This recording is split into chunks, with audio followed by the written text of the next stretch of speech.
कुछ लोग अच्छी चीज़ों में भी बुराई देख लेते हैं और कुछ लोग बुराई में भी अच्छाइयाँ तलाश कर लेते हैं।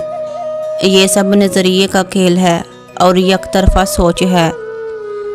जिस शख्स के पास गुफ्तगू का अच्छा सलीका है, इसे खामोश रहना चाहिए, क्योंकि इसकी खुश अखलाकी आशिकों को जन्म देती है।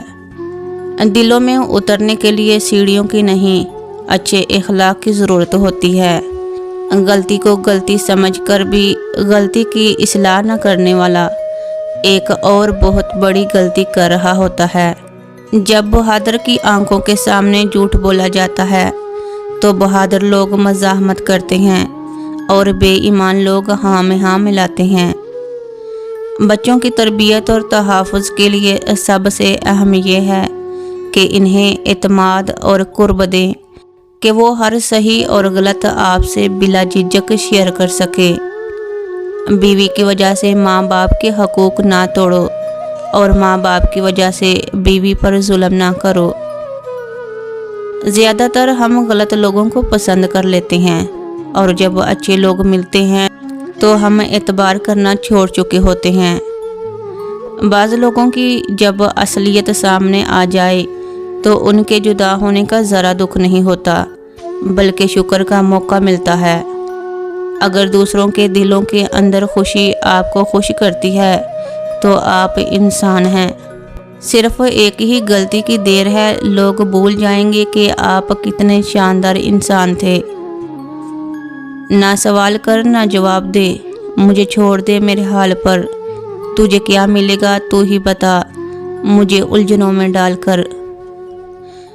अपने ज़हनी सुकून के लिए कुछ लोगों को नज़रअंदाज करना आपकी कमज़ोरी नहीं बल्कि अक्लमंदी है। टूटा हुआ यकीन और गुज़रा हुआ बचपन कभी वापस नहीं आ सकता।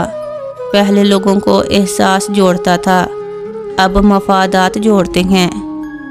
अगर गाड़ी पर हांडी धागा जूती लटकाने से नज़रबद और मुसीबतें टल जाती हैं तो एक अदद जूती अपने गले में भी लटका लें। गाड़ी आपसे ज़्यादा कीमती तो नहीं है। मन की मैल को ख़त्म करने के लिए सबसे पहले अपने मैं को ख़त्म करो। सारे जहां की तरीकी मटाना आपकी ज़िम्मेदारी नहीं है, बस अपने हिस्से के चिराग जलाते रहें। किसी के चेहरे का मजाक उड़ाने से पहले सोच लें कि आप तस्वीर में नहीं, मसव्वर की कारीगरी में नुक्स निकाल रहे हैं। अगर कोई चीज़ आपके हाथ में से निकल गई है तो उसे अपने दिमाग से भी निकाल दीजिए। जिन लोगों के लिए आप बेकार हो जाएं, वो लातल्की ज़ाहिर करने में एक लम्हा भी नहीं लगाते। आपसे गुजारिश है कि अगर आपको वीडियो पसंद आए तो अपने दोस्त अहबाब को ज़रूर शेयर करें। जज़ाकल्लाह।